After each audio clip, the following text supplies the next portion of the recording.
Hello friends, welcome to the channel Vales&Tales. Today we will discuss this poem A Far Cry from Africa by Derek Walcott.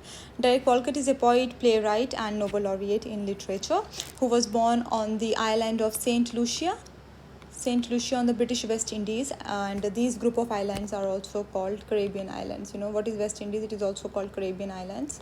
And Caribbean Islands were first discovered by Christopher Columbus, and Spanish people or Spaniards are the first European colonial power who have invaded Caribbean islands, and after that, Dutch colonized them, French colonized them, and Britishers colonized them. So since Caribbean islands were colonized by so many different nations, and different nations have different colonies, and what they have done that they have taken their slaves of their colonies to these islands. For example, Britishers have sent the Indian people to these Caribbean lands, and there are people from Africa to these Caribbean lands, right? So Caribbean islands actually became the melting pot for many cultures, for many different nations, and different people from different nations migrated to these islands to work as laborers, because Spaniards or British people or the major European colonizers, why would they work on farms, on fields? So it is these migrants from different nations who are working there in the Caribbean islands, and this is a kind of a landscape, a hybrid landscape which has hybrid cultures. So people from different countries are living there. And Derek Walcott was also of mixed ancestry. He was born in 1930, and his grandfathers were white, his grandmothers were slave from Africa only, and he died in 2017. So Derek Walcott, in his writings, be it poetry, be it plays, has talked about the ramification of colonialism, has talked about the Caribbean landscape, has talked about the Caribbean culture, hybrid Caribbean culture. And when we say Derek Walcott, the first word that comes to our mind is cosmopolitan. Cosmopolitan, because he doesn't belong to Caribbean island only, he doesn't belong to black race only, he belongs to black race as well as to the white race. So this is the kind of a dilemma that that has engulfed Derek Walcott throughout his life, and this same dilemma, that to which place I belong to, what is my real identity, has been dealt in this poem as well, that we will see in the last paragraph. Okay, now in order to understand this poem, there's another important thing that we have to understand. It is Mau Mau uprising. Now what is this Mau Mau uprising? It is actually a violent rebellion movement started by the tribes of Kenya against the British colonizers, right?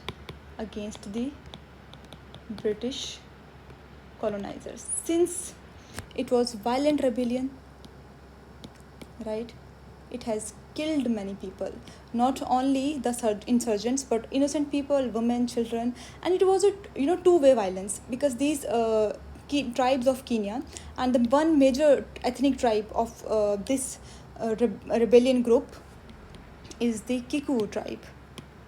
And there was a violent interaction between the tribal people as well as the Britishers, and both have killed each other. Of course, the white people have more power over the tribal people, right? But it has killed thousands and thousands of people, and it is considered to be the violent resistance movement in the history of Africa. So this is the background that he has touched in this poem as well. And what he is saying, let's have a look at the poem. It is divided into 3 stanzas. Stanza 1 has 10 lines, stanza 2 has 11 lines, stanza 3 has 12 lines. Now what this also signify, right? Chalo ji, let's see. A wind is ruffling the tawny pelt of Africa. You can see the enjambment here, right? Tawny pelt of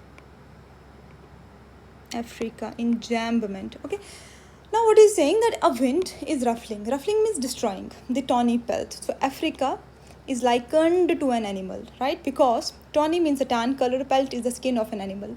So here the America is compared to an animal, and animal imagery is something that you will find throughout this work, right? Now he's saying that there is a wind, and this wind has actually destroyed the landscape of Africa. Kiku, quick as flies, batten upon the bloodstreams of the Welsh.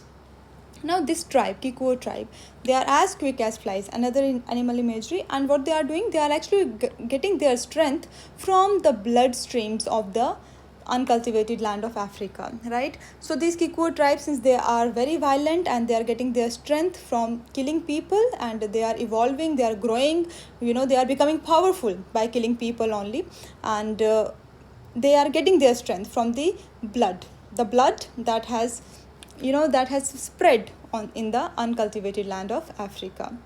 Now this belt and wealth is rhyming here, and he is saying in the next lines that corpses are scattered through a paradise. So what is the landscape of Africa right now? That there are only corpses, the dead bodies, which are scattered through a paradise. Now this is a metaphor used for Africa. Africa is a paradise, and now we have only corpses that can be seen on this paradise. Only the worm kernel of carrion cries. So alliteration, kernel of carrion cries. So now we can only hear a colonel's voice. This colonel is actually the administrator, and this administrator is likened to worm, another animal imagery. And what he is crying, what he is saying, waste no compassion on these separate dead. So don't waste any compassion on these people, on these dead bodies, which are scattered through the paradise. Statistics justify and scholars seize the salience of colonial policy. So he is saying here that what the statisticians will do, they will justify it, and academicians will seize the opportunity and will talk about the features of colonial policy, that this is what happened during the colonial rule, that in the violent resistance, people get murdered, people get killed, and no matter whether they have any fault or not, but this is one of the features of colonialism, right? That is violence, bloodshed, killings. No, they will justify it. But Walcott is questioning, what is that to the white child hacked in bed? So all these justification, or these academicians who are justifying this brutality, who will justify this brutality, how could they justify this to the white child who was killed in bed by the Kikuyu tribal people, and to the savages, expendable as Jews? To the savages are the Africans who are being killed by the Britishers, who are being killed by these administrators, and who are being treated like Jews. Now simile here, these savages, compared with Jews, like Jews are considered as unimportant by Hitler in Germany. Similarly, these savages are considered as unimportant people. So that's why one should not waste any compassion on the separate dead.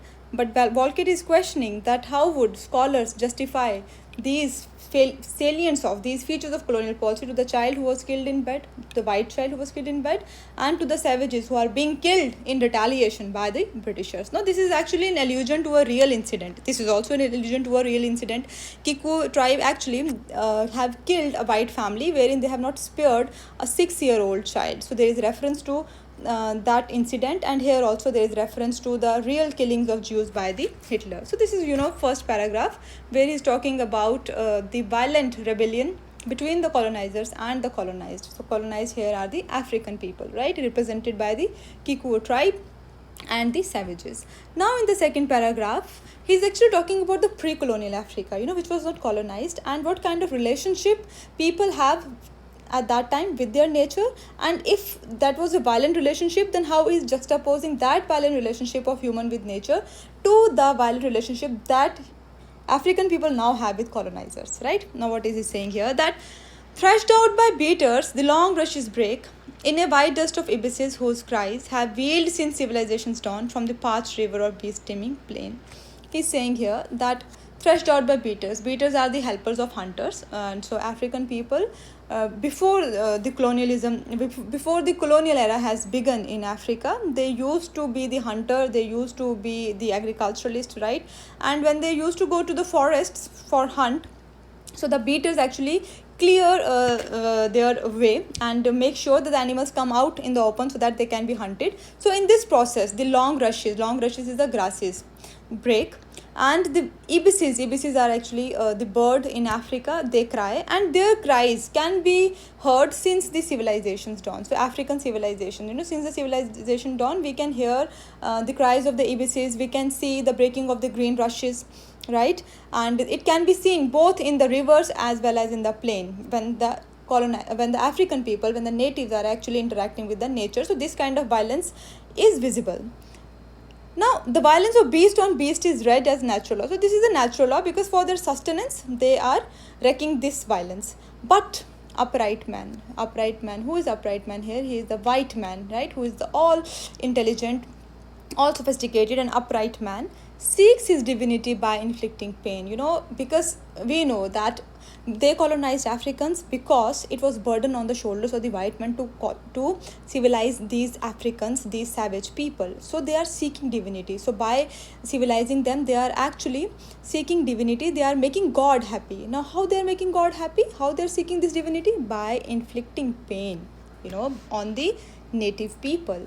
Now, delirious as these worried beasts, his wars dance to the tightened carcass of a drum, while he calls courage still that native dread of the white peace contracted by the dead. Perfect rhyme, right? So what he is saying here, that no, these people are delirious. These white people, they are frantic because of their victories.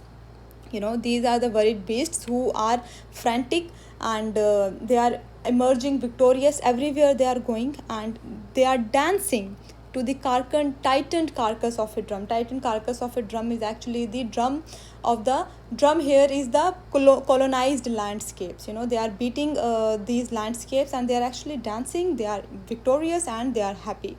So while he calls courage still that native dread, and they call it courage, that we are able to colonize so many nations in the world. So this is our courage. But native people dread. Why native people dread? Native people dread of the white peace. They are scared of again enjambment, right? They are scared of this white peace, because this white peace is often dwindled by the dead. So this white peace is not without death, without violence. It has violence, it has bloodshed, it has murders, it has all kind of brutality as one of the features, right? All right, there is again enjambment here. You can see, threshed out by beaters, the long reaches break in a wide dust of Ibis's hoarse cries. All right, let's go to the last paragraph, where he is saying that again brutish necessity wipes its hands upon the napkin of a dirty cause, again a waste of our compassion as with Spain. Here he is saying that this, these European colonizers, this is not something new, that European colonizers are colonizing they are colonizing the African lands, or they are colonizing the innocent people. This is not something new. Again, brutish necessity wipes its hands upon the napkins of a dirty cause again. So this is something they are doing again, because the same thing has happened to Caribbean islands as well, and it had happened when Spaniards people colonized the Caribbean island. And again he is saying that one should not waste the compassion, a waste of our compassion. That time also it was meaningless violence, and now also it is a meaningless violence. So again this thing is happening.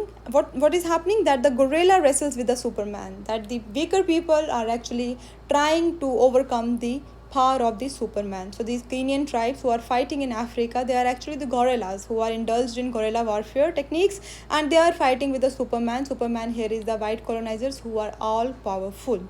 I, who am poisoned with the blood of both. This is very important. Now it talks about the dilemma of Derek Walcott, that I, who am poisoned with the blood of both.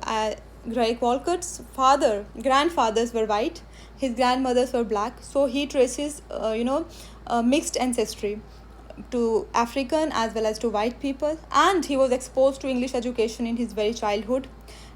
So he was writing, he is writing in the language of English only, and he is able to express himself in the language of colonizers only. So now he's saying that I, who am poisoned with the blood of both the colonizers as well as the colonized Africans as well as the Europeans.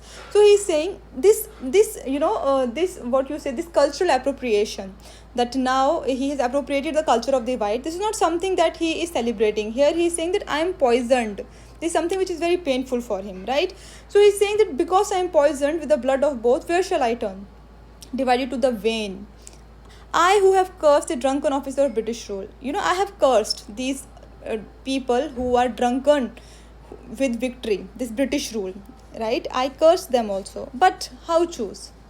between this Africa and the English tongue I love. Now it's very difficult for me to choose this Africa, the Africa where there is only violence, where the African people have also resorted to violent techniques. So how come I choose this Africa and the English tongue I love, the English tongue which is actually the medium through which I express myself. Now again, there are 4 rhetorical questions he is posing in this last paragraph. Betray them both or give back what they give. Shall I betray them both, or shall I give to each what I have inherited from these African and the English cultures? How can I face such slaughter and be cool? Now at the same time, I love English language, okay, but at the same time, how can I face such slaughter and be cool? That how Britishers are so violent and so brutal towards the African. How could I turn my back from Africa and live? It is very difficult for me, to only think about the English culture or English people and to not think about the African and live my life. It's very difficult. So this is Derek Walcott, and in one of his poems he has said that I'm schizophrenic, wretched in 2 styles. Now, what are the 2 styles? Of course, the white style and the black style, the African style and the European style. So, a hybrid, a hybrid person. Derek Walcott is a perfect example of a hybrid person who has inherited both the cultures. And now, this is how he ends this piece, that how can I turn from Africa and live in a dilemma. So, this is all about A Far Cry from Africa. In the next video, we will discuss his another poem, which is titled Names. Thank you so much.